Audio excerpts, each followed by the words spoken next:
Hola, ¿qué tal, mis hermanos? Hoy les voy a compartir algo que aprendí en el retiro del año pasado. Y esto lo encontramos en Génesis capítulo 6, en el versículo 5 al 8. Le voy a dar lectura. Dice así: Y vio Jehová que la malicia de los hombres era mucha en la tierra, y, y que todo designio de los pensamientos del corazón de ellos era de continuo solamente el mal. Y arrepintióse Jehová de haber hecho hombre en la tierra, y pesóle en su corazón.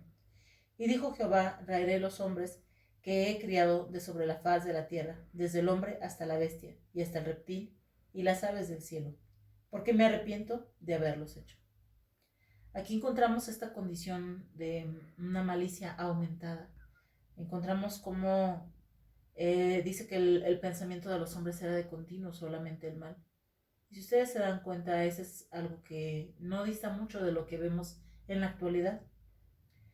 Sin embargo, tenemos algo que podemos notar también en este mismo capítulo, lo cual es para darnos esperanza, es para darnos a nosotros ánimo. Y al poder leer el versículo 8, déjenme mostrarles, dicen: pero Noé halló gracia en los ojos de Jehová. Encontramos esta maravillosa palabra que dice que Noé halló gracia en los ojos de Jehová. Noé halló gracia. Significa que él la estaba buscando. Y el haber hallado Noé gracia delante de los ojos de Jehová le trajo para él salvación, pero no solo para él, sino también para su familia. Y eso es algo que usted y yo podemos tomar y abrazar esta palabra con mucho gozo y con mucha esperanza, como lo decía al principio. ¿Por qué? Porque ciertamente usted y yo no podemos redimir a nuestra familia, pero sí, hay algo que nosotros podemos hacer, y es convertirnos en esa persona que busque la gracia.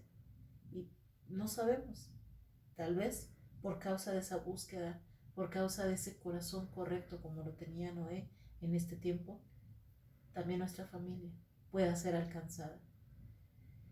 El versículo 9 dice: estas son las generaciones de Noé. Noé, varón justo, perfecto fue en sus generaciones. Con Dios caminó Noé. Y aquí tenemos entonces también este testimonio de que este hombre caminó con Dios. Si él caminó con Dios es porque él escogió que su gobierno, que su soberanía fuera Dios. Perdón. En Hebreos 11:7, les voy a leer también ahí, dice: por la fe Noé, habiendo recibido respuesta de cosas que aún no se veían, con temor aparejó el arca en que su casa se salvase, por la cual fe condenó al mundo y fue hecho heredero de justicia, que es por la fe. Aquí en esta parte donde está diciendo que con temor aparejó el arca, no es que tuvo miedo, sino que se refiere a un temor reverente. El temor está conectado con nuestra memoria y con nuestra reverencia. La memoria en el alma, perdón, la memoria en el alma y la reverencia en el espíritu. Entonces, cuando Noé tiene este temor reverente, usted y yo podemos aprender que él tuvo un oído dispuesto para escuchar la voz de Dios, para escuchar los planes de Dios, lo que Dios quería hacer, el hecho de raer de la faz de la tierra todo ser viviente, pero alertando de esto a Noé y dándole la puerta de entrada para poder salvarse. Ahí vemos ese corazón correcto, pero también un oído correcto, un oído limpio delante de Dios. Si, si nosotros vemos en otro pasaje, por ejemplo en Génesis 3, ahí si usted lee todo el capítulo, habla acerca de la caída del hombre, pero comienza con esta parte donde se acerca a la serpiente y le dice a la mujer: con que Dios os ha dicho. Ese con que Dios os ha dicho llega a la mujer a través de su oído y contamina todo lo demás. Entra el pecado y empieza ella a decir: ah, sí, Dios nos dijo, me acuerdo, ¿no? Si yo le añado ese me acuerdo, pero empieza a decir: sí, Dios nos dijo que no, ese árbol ni siquiera lo tocáramos, que no nos acercáramos a él. Ahí el pecado. El pecado entonces en el oído, el pecado en la memoria, el pecado por consiguiente en la reverencia. Pero nosotros tenemos entonces esa posibilidad delante de nosotros de escoger tener un oído limpio, un oído correcto delante de Dios en este tiempo en el que, como dice la palabra de Dios, y déjenme ir ahí a Mateo, el capítulo 24, versículo 37 dice: mas como los días de Noé, así será la venida del Hijo del Hombre. La palabra de Dios describe que los últimos tiempos serán como los días de Noé. Ciertamente Noé tuvo que lidiar con la burla, con incluso tal vez el desánimo, no lo sé. La palabra de Dios no nos registra eso.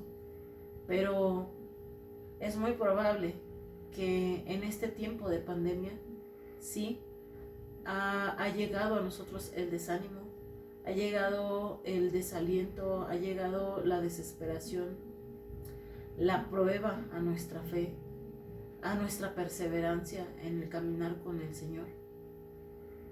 Y aunado a eso, nos encontramos con la malicia, la malicia que ha aumentado en la tierra.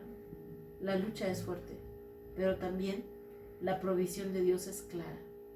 Si Noé en ese tiempo, desde Génesis, en Génesis 6, Noé halló gracia delante del Señor y todavía no estaba la sangre del Señor Jesucristo derramada en esta tierra. No había sido derramada la sangre de Jesús, pero Noé halló gracia.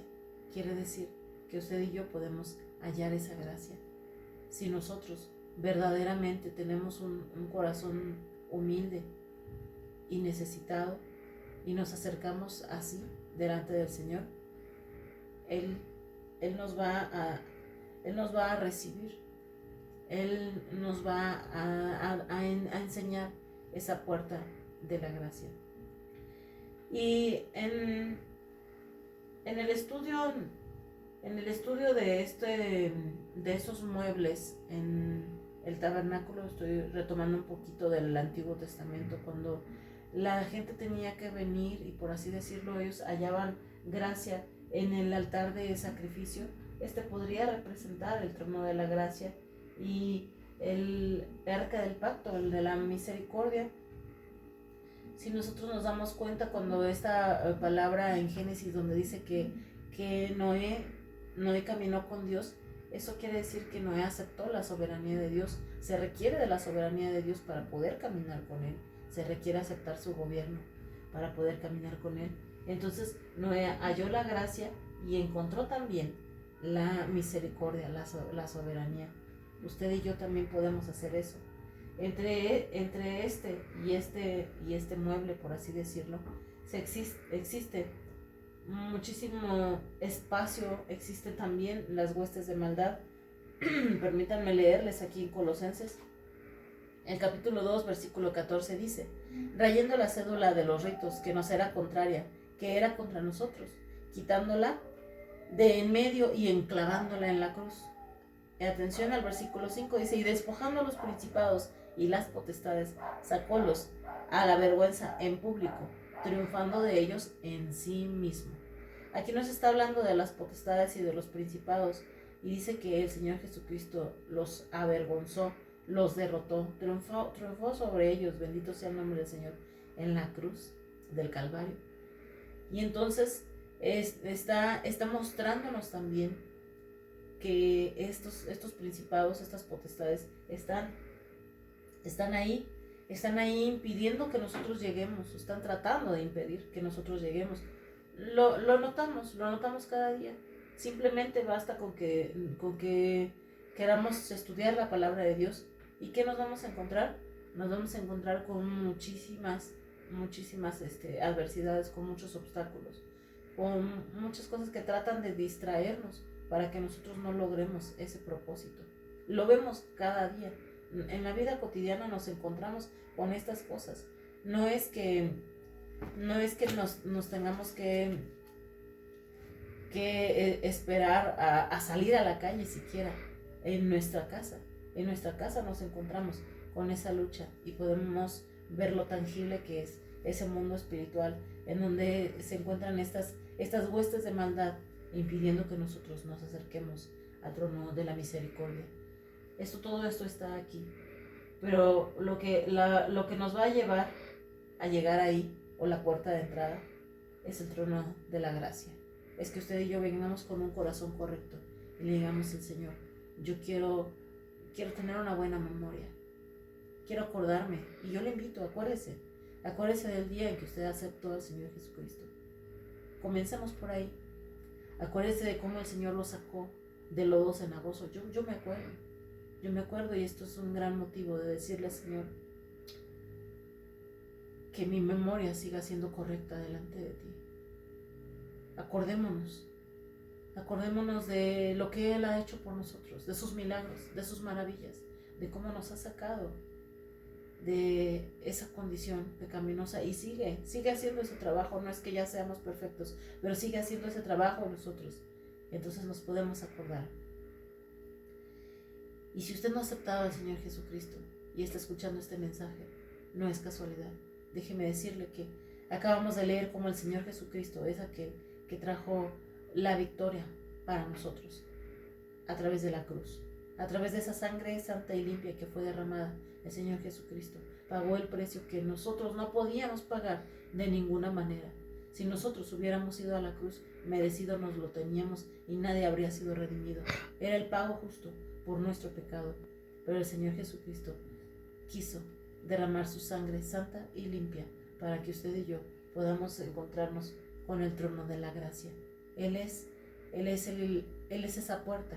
Y en Hebreos 9 dice que en Él se absorbió todos esos ritos, todas esas costumbres, todas esas cosas que en el Antiguo Testamento se tenían que hacer para mantener algún tipo de comunión con Dios, para poder mantener un poco alejada la ira de Dios de su pueblo. Pero ahora en el Señor Jesucristo se encuentra ese sacrificio perfecto, ese sacrificio que sin Él usted y yo no podríamos acercarnos al Padre, pero que a través de Él usted y yo podemos encontrar gracia. Acerquémonos pues confiadamente al trono de la gracia y hallaremos misericordia. Dios les bendiga.